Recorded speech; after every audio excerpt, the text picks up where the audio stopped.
The rain did not fall. It was not a gentle spring shower or a dramatic summer downpour. It was a solid, vertical sheet of water, the kind that erased the world and left only the sound of its own relentless impact. Alara stood under the inadequate awning of a small, closed grocer, the thin paper bags in her arms growing darker and softer by the second. They were heavy with the meager, careful purchases of a life starting over from zero. A carton of milk, a loaf of bread, a block of cheese, an apple. The currency of survival. She had been walking for an hour, not because she had anywhere to go, but because standing still felt like a surrender. The keys to the small, damp room she had rented, a room that smelled of old dust and someone else's faded loneliness, were a cold, sharp promise in her pocket. It was not a home. It was a holding cell she was paying for, a place to exist while she figured out how to live again. 3 days. It had been 3 days since she had walked out of the penthouse, the one with windows that swallowed the city whole, where the silence was a curated, expensive thing, and every surface gleamed with the cold, impersonal polish of Marcus's success. She had left with nothing but her handbag and the clothes she was wearing. She had not looked back. Looking back was a negotiation, and she was done negotiating. Marcus had not understood. He was working from a version of her that had never been accurate, a file he had created for his own convenience and refused to update. In his file, she was an accessory. Beautiful, quiet, an elegant piece of architecture in the grand design of his life. He did not see the structural engineer beneath the facade, the one who had quietly reinforced his collapsing projects, rewritten his incoherent proposals, and managed the intricate social diplomacy that his arrogance so often fractured. He saw a vase, and he was furious that the vase had decided to walk away. His final words had not been a plea. They had been a command. "You have 3 days," he had said, his voice calm, the posture of a man accustomed to having his pronouncements become reality. 3 days to get this out of your system. Then you will come back, and we will forget this little episode. He had not been angry, not yet. He had been amused, as if she were a child having a tantrum. The amusement had evaporated on the second day. His texts had shifted from condescendingly paternal to sharp and demanding. Then came the calls, dozens of them, which she watched light up her phone's screen before silencing it for good. The final message she had seen before turning it off was a single stark sentence. "You have an obligation to me." She thought about that word now as the bottom of the right-hand bag began to give way. Obligation. She had felt obligated for 5 years, obligated to be silent when he took credit for her ideas, obligated to smile when his clients made casually dismissive remarks, obligated to shrink herself so his ego could have more room.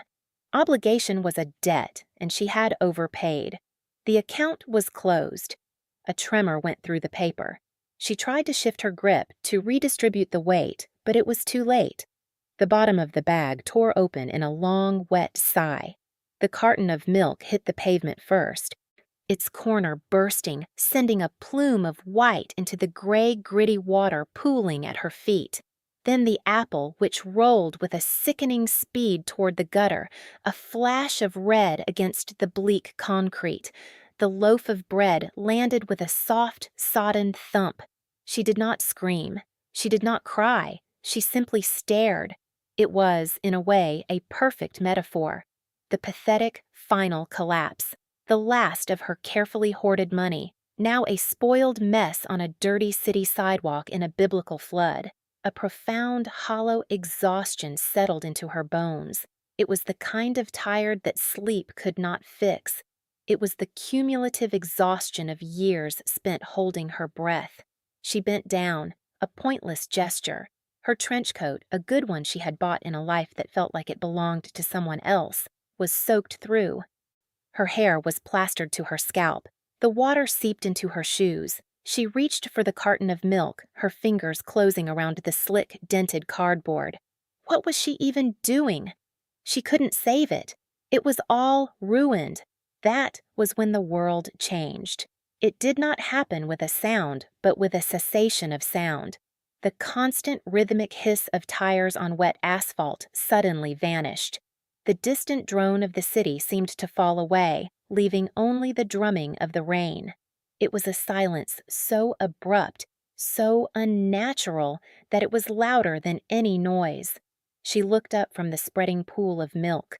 A line of black cars, sleek and silent as panthers, had stopped in the middle of the street. Not pulled over, stopped, dead still, engines purring so low it was more a vibration in the pavement than a sound. They were angled in a way that blocked the entire road, a deliberate, immovable wall of polished steel and tinted glass. The cars behind them had halted, a confused and silent tableau. No one honked. It was the kind of power that silenced complaint before it could be formed. The rear door of the lead car opened. It did not swing wide. It opened with a quiet, hydraulic precision, revealing a sliver of an interior that seemed to absorb the gray light. A man stepped out. He did not rush. He was not performing. He stepped out into the deluge as if he were stepping into his own study.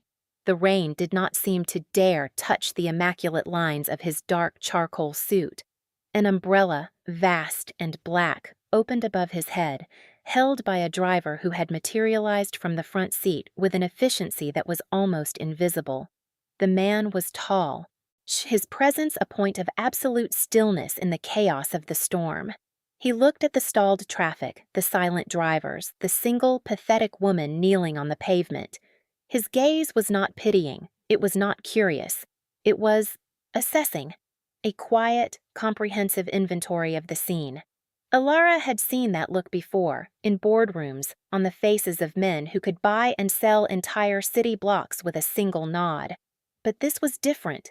It was deeper, calmer, structural. He began to walk toward her. His shoes were handmade leather, impossibly polished, and they made no sound on the wet ground. Each step was deliberate, unhurried. He was not coming to rescue her. He was simply arriving where he had intended to be. The space around him felt different, the air charged with a low-frequency hum of authority. He stopped a few feet away. So the vast umbrella now covered her as well, and the sudden cessation of rain on her head was a small, physical shock. She remained kneeling, her hand still resting on the broken milk carton. She looked up at him. His face was composed, his features clean and severe. Dark hair, a strong jaw. His eyes were the color of a winter sky, intelligent and unnervingly perceptive. He looked familiar, a ghost from the periphery of Marcus's world. A name floated in her memory. Julian Croft, the CEO of Croft Holdings. A man Marcus simultaneously feared and admired, a man who operated on a level of power Marcus could only pretend to possess. Julian Croft looked down at the ruined groceries, then back at her face. His expression did not change. He said nothing. He simply knelt. He knelt on one knee, the fine wool of his trousers meeting the gritty, puddled sidewalk without hesitation. The gesture was so unexpected it sent a jolt through her. His hands were bare, long-fingered, clean. He reached out and picked up the bruised apple from where it had stopped just shy of the gutter. He looked at it for a moment, then placed it carefully into the one remaining precarious paper bag. Then he reached for the sodden loaf of bread. His movements were economical, graceful. There was no revulsion, no impatience, just a quiet, methodical purpose. "Leave it," she said. Her voice was a raw whisper, barely audible over the rain outside their small circle of shelter. "It's ruined." He did not look at her. His voice, when he spoke, was low and steady. It was a voice that did not need to be raised to be heard. It was a voice accustomed to being the only one in the room. "We'll get more." It was not a question. It was a statement of fact. He gathered the pulpy remains of the torn bag, consolidating the mess. His driver, a silent statue by the car, seemed to receive an invisible signal. He moved forward, producing a small, thick waste bag from a pocket and taking the debris from Julian's hands. It was a seamless, silent transfer of responsibility. Julian rose to his feet in one fluid motion. He looked down at her, still kneeling in the puddle. He extended a hand. It was not a command, not a plea. It was an offer, a simple, physical fact. His hand was there. She could take it or not. She stared at his hand. For 5 years, every hand offered to her had come with strings, with unspoken clauses and hidden costs. Marcus's hands, which could be gentle one moment and grip her arm with bruising force the next, were the hands of his associates, which were always attached to a transaction. This hand was just there, a point of stability in the storm. She placed her cold, trembling fingers in his. His grip was firm, warm, and dry. He did not pull her up. He supported her as she rose, his strength a steady, grounding force. Once she was on her feet, he did not immediately let go. He held her hand for a moment longer, his thumb brushing lightly over her knuckles as if checking for damage. "You're cold," he said. Another statement of fact. He turned slightly, his body shielding her from the wind that whipped down the concrete canyon of the street. His gaze moved past her toward the endless line of silent cars. It was as if he were the director of a film and had just called cut. The illusion of a normal city street was broken, so revealing the set he controlled. "I'm coming," he said, but he was not speaking to her. He had lifted his wrist, speaking into a watch that looked like a simple, elegant timepiece. The words were quiet, but they carried the weight of absolute authority. "Divert, 10 minutes." He let his wrist fall. He looked back at her. His eyes, for the first time, held something other than calm assessment. It was a flicker of recognition, but a recognition so deep it was startling. It was as if he were not just seeing her, a drenched woman on a sidewalk, but seeing the entire trajectory that had brought her there. "Ilara," he said, her name. He said it not as a question, but as a confirmation. "Let's get you out of the rain." He did not wait for an answer. He kept her hand in his and began to lead her toward the open door of the car. The world seemed to move around them in choreographed silence. The driver held the door, his face impassive. The interior of the car was a sanctuary of warm leather and profound quiet. It smelled of money, yes, but not the loud, performative money of Marcus's world. This was old, quiet, structural wealth, the kind of wealth that owned the silence.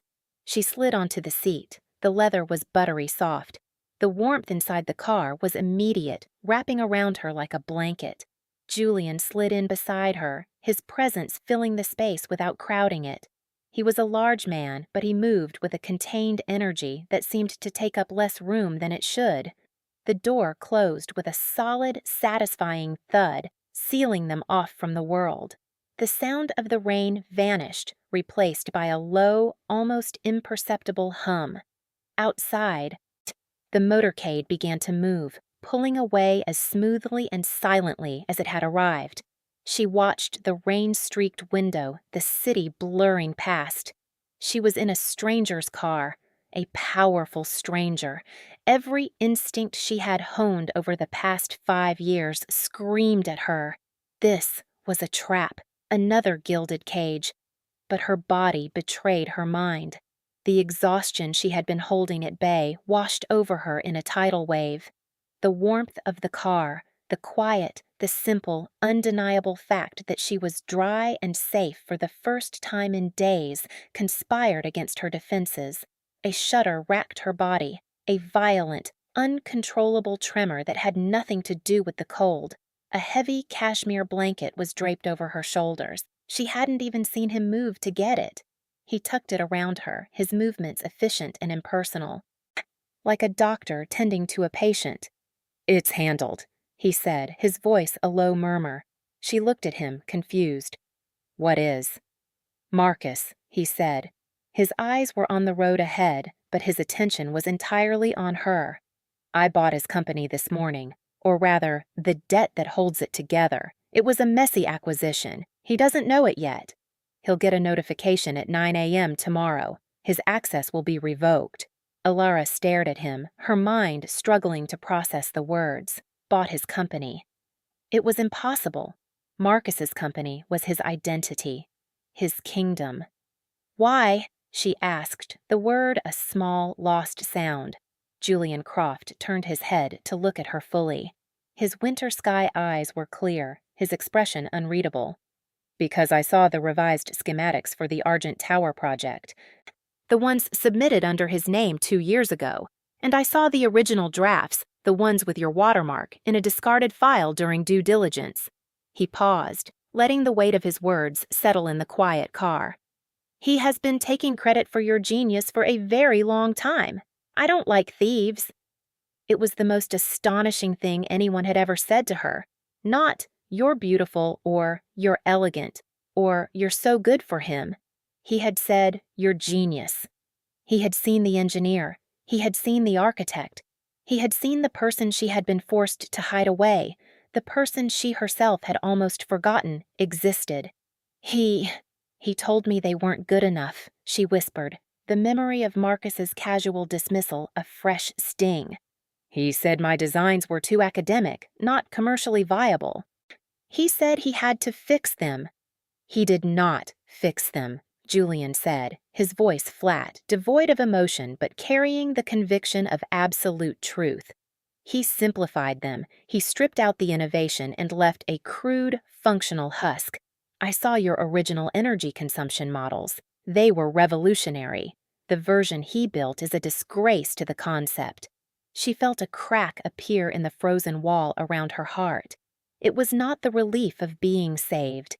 It was the far more profound, far more disorienting relief of being seen. Correctly, after years of being looked at, she had finally been seen. "Where are you taking me?" she asked, her voice a little stronger now. The fear was still there, a low hum beneath the surface, but it was being overlaid by a fragile, burgeoning curiosity. "To my mother's house," he said. "It's quiet there." "You'll be safe." He seemed to anticipate her next question, the protest already forming on her lips. "This is not a transaction, Alara. There are no terms. My mother is expecting you. She enjoys company. And I have a project I'd like you to look at when you're ready, a real one, from the ground up." The car turned off the main road, gliding through a set of immense wrought iron gates that opened inward without a sound. They swept up a long, winding drive flanked by ancient oak trees, their bare branches like intricate black lace against the gray sky. The house at the end of the drive was not a mansion. It was an estate, a sprawling stone structure that seemed to have grown out of the earth, solid and permanent. An older woman was waiting on the porch, sheltered from the rain by the grand portico. She was tall and elegant, with silver hair swept up in a neat chignon and eyes the same startling color as her son's. She held a steaming mug in her hands. As the car pulled to a stop, she smiled. It was a genuine smile, warm and uncomplicated. The wise elder, the sanctuary. Alara felt a hysterical laugh bubble in her chest. This was insane. This was a movie. This was not her life. And yet, the car door was opening, and the warm, kind face of Julian Croft's mother was looking at her with an expression of simple, unquestioning welcome. "You must be Alara," the woman said, her voice rich and warm.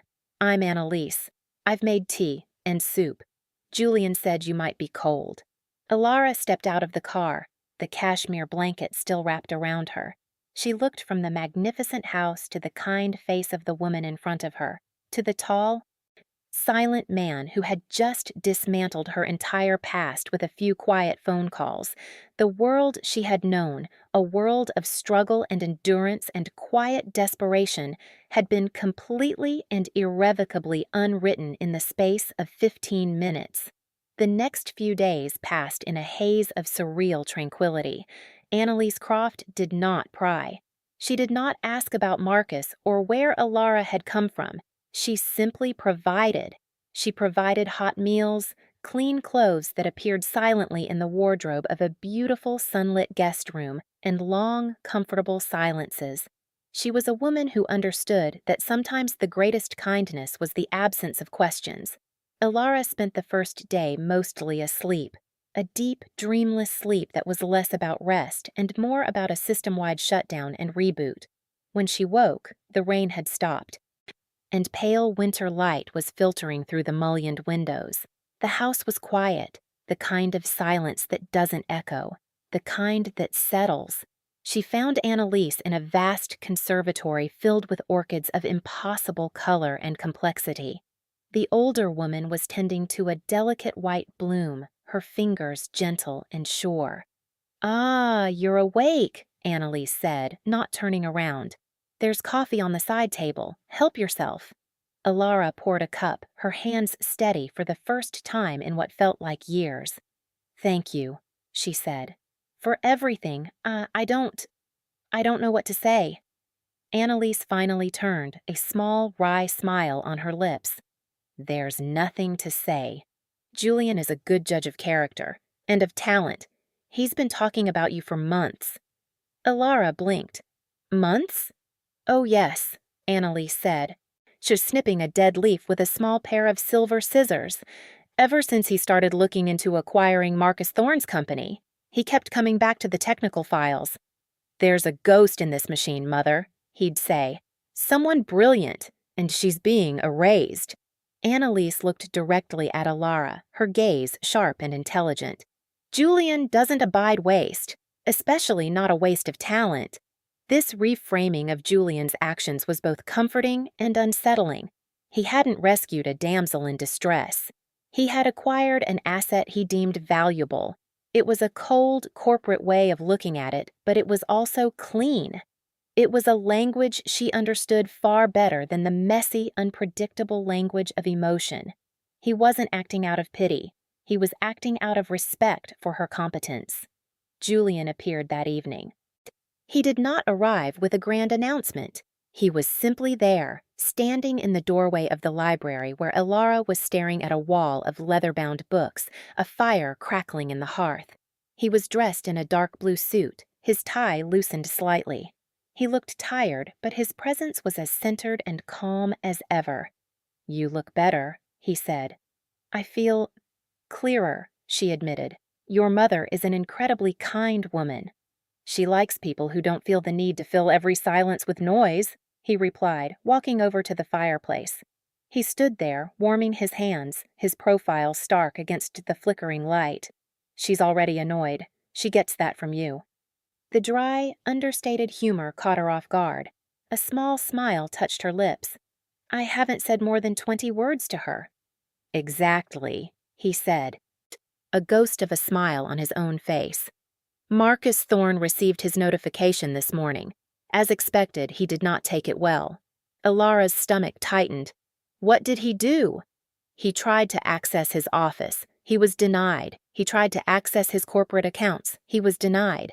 He called his lawyer, who informed him that his employment had been terminated for cause, pending an investigation into intellectual property theft. He then proceeded to call me 17 times. My assistant, Ms. Vance, is compiling the voicemails. They are colorful." He spoke with the dispassionate air of a biologist describing the behavior of an insect. There was no triumph in his voice, no malice, just the calm recitation of cause and effect. "What about me?" she asked. "Will he come looking for me?" Julian turned from the fire to face her. "He has been trying to. He has been informed through his lawyer that you are under my protection. He has been issued a formal warning to cease all contact. His assets have been frozen pending the outcome of the audit. He has no resources to pursue you with." He paused. "He believes this is about a business rivalry. He has not yet made the connection that this is about you. He has not updated the file." That corporate metaphor again. He was working from a version of her that had never been accurate. It was a chillingly precise summary of her entire relationship with Marcus. "I don't want to be a liability to you," she said, her voice firm. "I don't want to hide. I appreciate your help more than I can say, but I can't trade one cage for another, no matter how comfortable." Julian's expression softened almost imperceptibly. He walked over to a large mahogany desk and picked up a rolled-up set of blueprints tied with a simple black ribbon. He held them out to her. "This is not a cage, Alara. This is a job offer." She took the roll. The paper was heavy, expensive.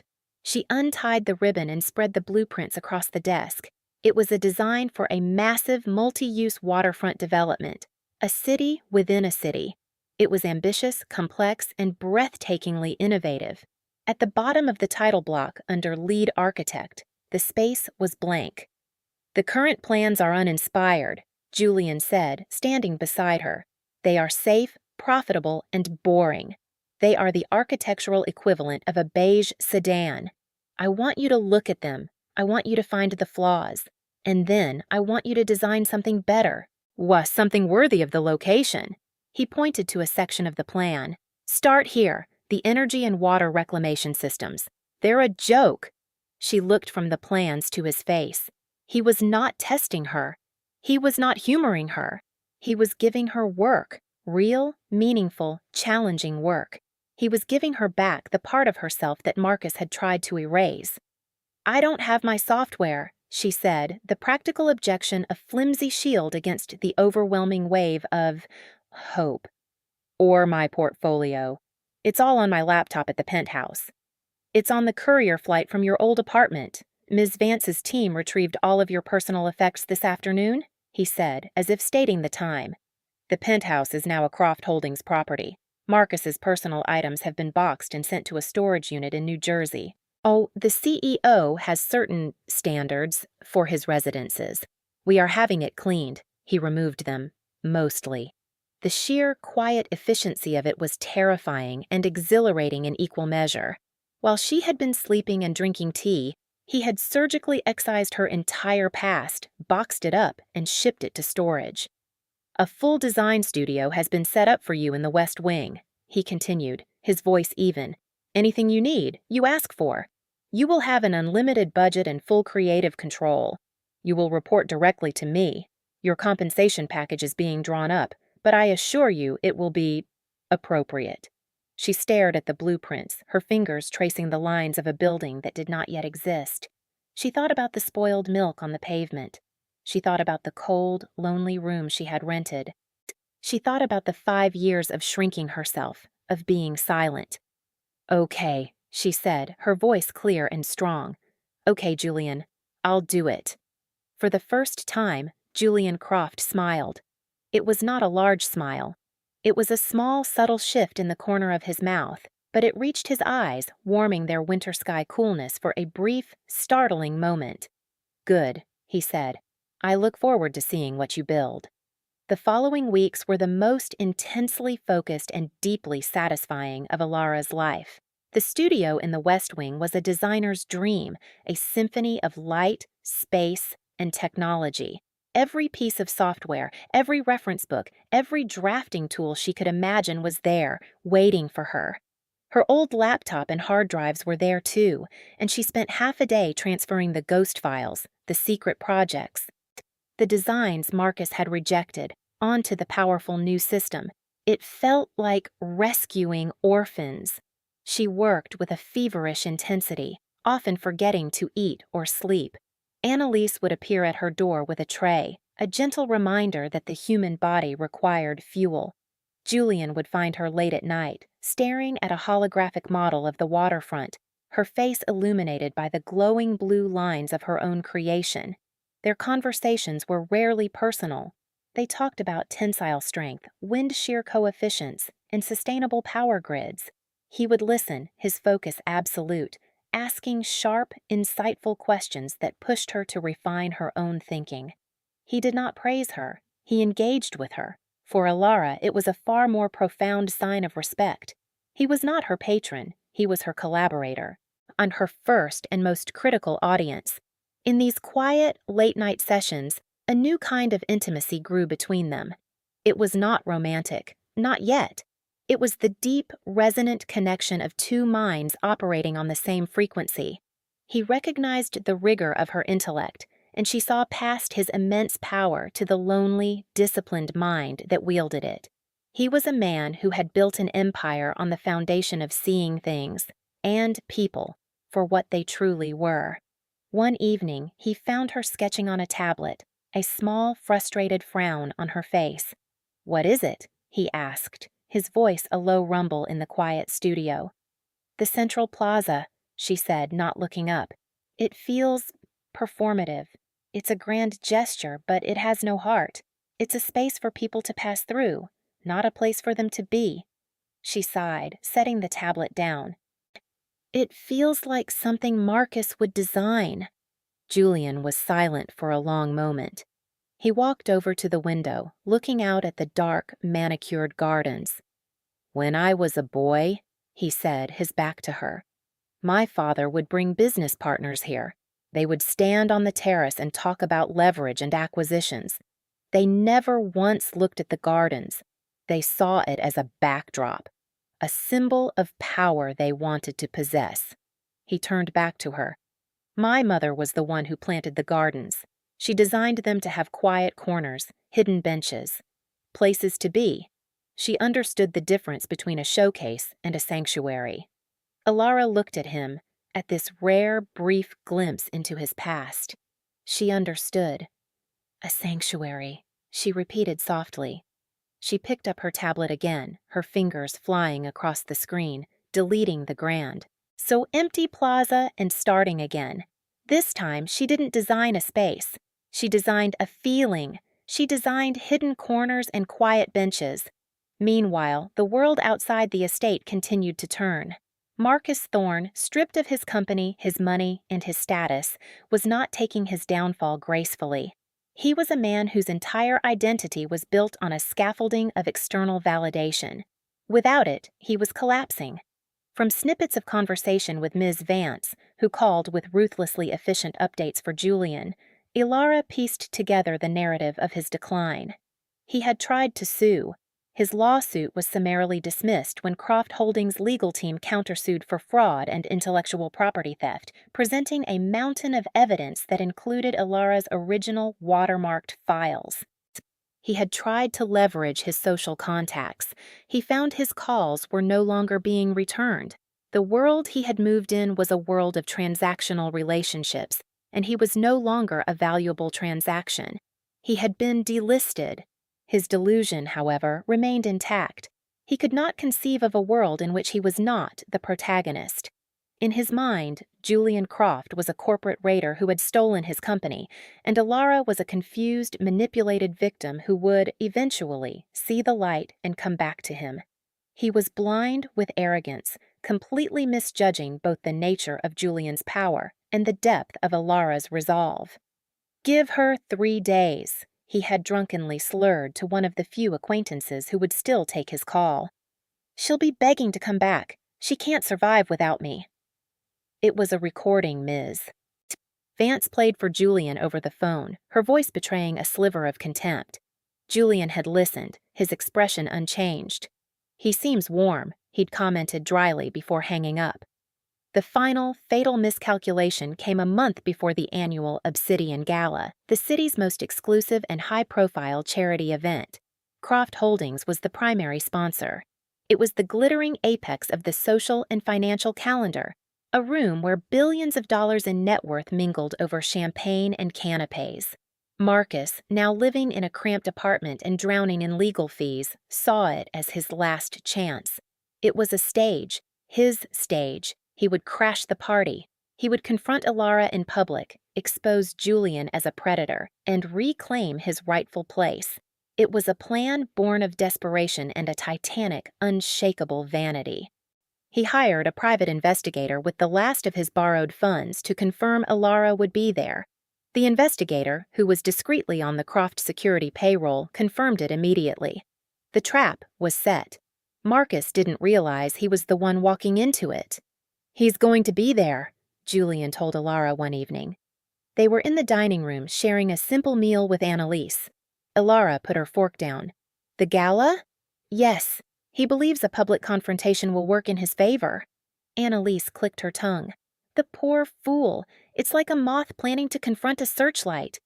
"You don't have to go," Julian said, his eyes on Ilara's face. "We can go to the lake house. We can be in another country by tomorrow." Ilara thought for a moment. She thought of the rain, the broken milk carton. See the crushing weight of her own silence.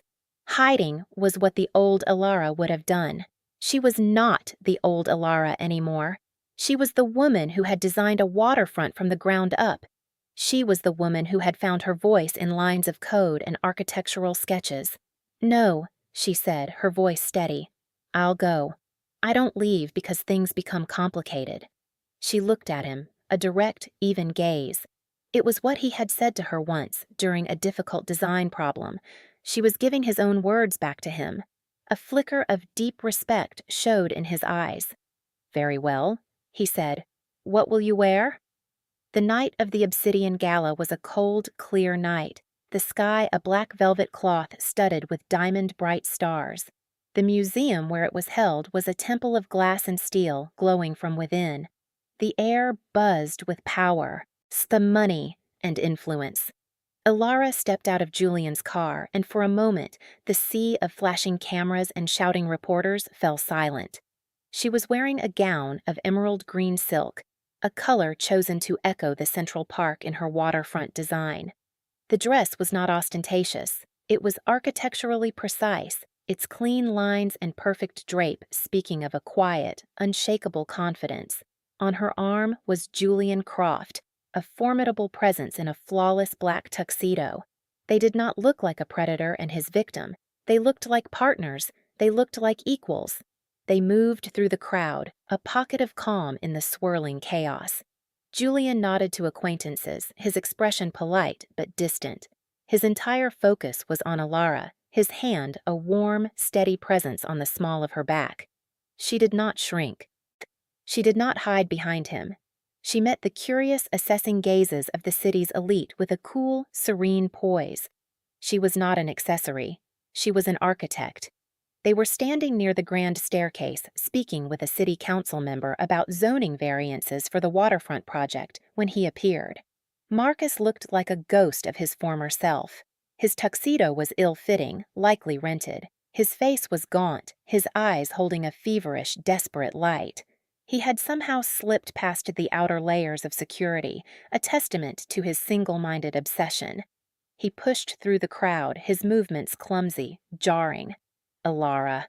His voice cut through the polite murmur of conversation. Heads turned. A circle of silence began to widen around them. Ilara turned slowly. She looked at him, at the man who had owned her life for 5 years. She felt nothing. No fear, no anger, just a distant, clinical pity. He was a ruin, a building that had collapsed in on itself. "Marcus," she said, her voice even.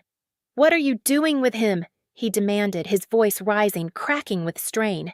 He gestured wildly at Julian. "This man destroyed me! He destroyed us! You have an obligation to me, Ilara. You are my fiancé. You will leave with me now." He took a step forward and grabbed her arm.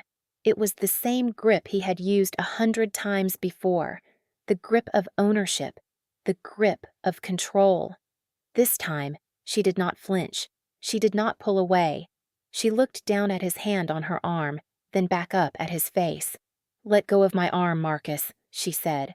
Her voice was not loud, but it was clear and cold as ice. Before Marcus could react, Julian moved. He did not lunge. He did not shout. He simply placed his hand over Marcus's, his fingers wrapping around Marcus's wrist. He did not squeeze. He just held it. "Take your hand off my wife," Julian said.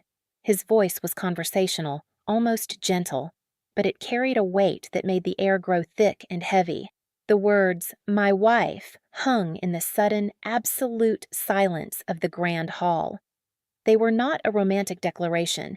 They were a statement of legal and social fact, a shield, a wall, a final, unbreachable boundary. Marcus stared at him, his face a mask of confusion and rage. "Your wife? You're lying. She's with me." Julian's gaze was flat, his eyes like chips of ice. "We were married 3 weeks ago, a private ceremony. You were not on the guest list." He paused, his grip on Marcus's wrist still impossibly calm. "You see, Marcus, you are still working from an old file, a corrupted file. You believe this is about your company. You believe this is about a business dispute. You have fundamentally misunderstood the situation. This was never about your company. It was always about her." Julian released his wrist. He reached into his tuxedo jacket and pulled out his phone. He tapped the screen and held it up for Marcus to see. It showed a series of legal documents, company logos, and bank transfers. "This is Thorne Development," Julian said, his voice a quiet, lethal monologue that everyone in the hall strained to hear. "Or what's left of it. I own it. This is the bank that holds the mortgage on your parents' home. I own that too. This is the law firm that represents you. They are a subsidiary of a Croft Holdings venture capital firm. They work for me. Every asset you have ever had, every string you have ever tried to pull, every person you have ever called a friend, I own them all." He put the phone away. "You have nothing, Marcus. Not because I wanted your pathetic company, but because you hurt her. You tried to erase her. And I have a zero-tolerance policy for that kind of error." The color drained from Marcus's face. The bravado, the arrogance, the entire carefully constructed edifice of his ego crumbled into dust in the space of 10 seconds. His mouth opened and closed, but no sound came out. His eyes, wide with horror, darted around the room, seeing only a sea of silent, staring faces. He was naked. He was ruined. Publicly, irrevocably. A low, guttural sound escaped his throat. It was the sound of a man breaking. His knees buckled, and he dropped to the marble floor. A heap of rented fabric and shattered pride. He began to sob. Not quiet, dignified tears, but wrenching, ugly, gasping sobs of pure animal despair. Two of Julian's security team, men who had been invisible in the crowd until this exact moment, moved forward. They did not rush. They moved without wasted motion, lifted Marcus to his feet as if he were a child, and escorted him out of the hall. He did not resist. He was gone. The silence that remained was profound. Then, Julian turned to the stunned crowd. He raised a hand, not for silence, but to draw their attention. He rested that hand on Alara's shoulder. "Many of you knew Marcus Thorne," he said, his voice resonating through the hall, calm and clear. "You knew him as the head of his company. What you did not know is that the true vision behind his most successful projects was never his." He looked down at Alara, his expression one of deep, quiet pride. "I would like to introduce the architect of the Argent Tower's innovative energy systems, the designer of the new Croft waterfront development, the most capable person in this room, or any room she chooses to enter." He smiled, that small, rare smile that reached his eyes. "My wife, Elara Croft." A wave of murmurs went through the crowd. Looks of shock turned to looks of dawning understanding and respect. The city council member from earlier stepped forward, his hand extended to Elara. Mrs. Croft, your waterfront design is magnificent. We'd be honored to fast-track the permits." Elara shook his hand, a real smile finally reaching her eyes. It was not a smile of triumph. It was a smile of peace, of rightness. She looked at Julian, who was watching her, his gaze steady and unwavering. In his eyes, she saw not a protector, not a savior, but a partner. A man who had not given her a voice, but who had created the space for her to find her own. Later that night, they stood on the balcony of their penthouse, a different penthouse, one that felt like a home, looking out over the glittering expanse of the city. The cold air felt clean, sharp. Elara leaned against Julian, the emerald silk of her dress rustling softly. The weight she had carried for so long, the quiet exhaustion of 1,000 small surrenders, was gone. It had not just been lifted, it had been annihilated. "Thank you," she said softly. He turned, taking her hand. His was warm, hers was cold. He wrapped both of his around it. "I did what was necessary." "You did more than that," she said, looking up at him. "You saw me." "I've been seeing you for a long time," he replied, his voice a low murmur. "I was just waiting for you to be ready to see me." She thought about the journey that had brought her here, the quiet suffering, the final break, the soul-crushing despair in the rain. She thought about the impossible cinematic moment a line of black cars had stopped the world for her. It felt like a lifetime ago. In a way, it was. She was not the same woman who had knelt on that wet pavement. That woman had been a survivor, defined by her endurance. This woman, Alara Croft, was a creator, defined by her vision. The foundation of her life was no longer shifting sand, it was bedrock. A foundation she had laid herself. With the help of a man who understood that true strength wasn't about control, but about providing the safety to build. He was still holding her hand. He brought it to his lips and pressed a gentle kiss to her knuckles. It was a gesture of fealty, of respect, a promise not of a fairy tale ending, but of a real, complicated, and steadfast beginning. My mother asked if you've considered a name for the central plaza in the waterfront design, he said, changing the subject with his usual abrupt grace. Ilara smiled. I have, actually. And? Annalise Gardens, she said, for the woman who understands the difference between a showcase and a sanctuary. Julian looked out at the city lights, a deep, quiet contentment settling over his features. He wrapped his arm around her, pulling her close. They stood there for a long time, thus two still points in a world of motion, watching the endless, glittering promise of what comes next. It was not happily ever after. It was something far better. It was peace, earned and absolute.